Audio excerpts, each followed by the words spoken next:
Friction is super duper important in everyday life and everything we do. So what is friction?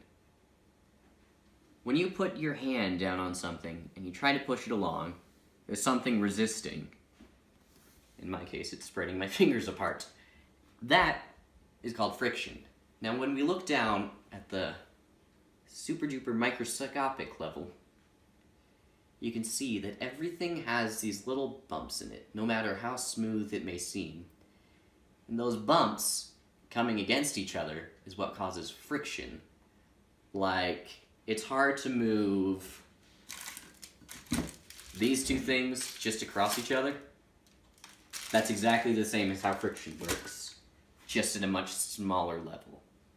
Now, how animals use friction, namely insects, is pretty interesting. So we've got our little guy here, the stick bug.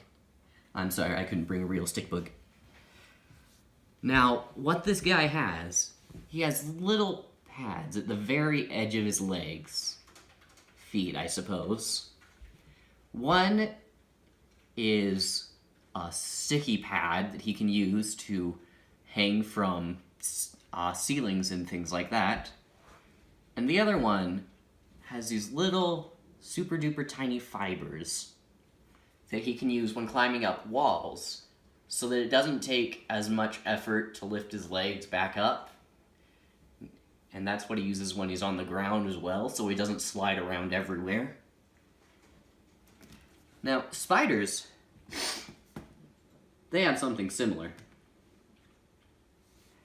In fact, they work just the same way as do most insects. They have those two little pads, the sticky one for ceilings, and the one with the little fibers for walls and the ground, and things like that.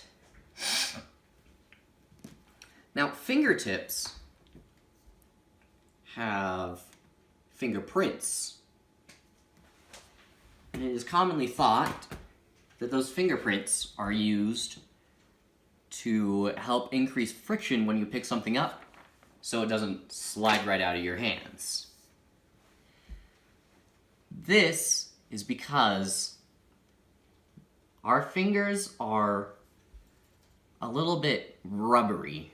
We can push them in to the little ridges that you see a little bit more depending on how much force we put into it.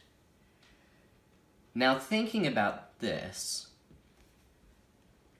we can replicate how friction works with animals like insects to create things with these little fibers to increase how much friction we can have when we pick things up.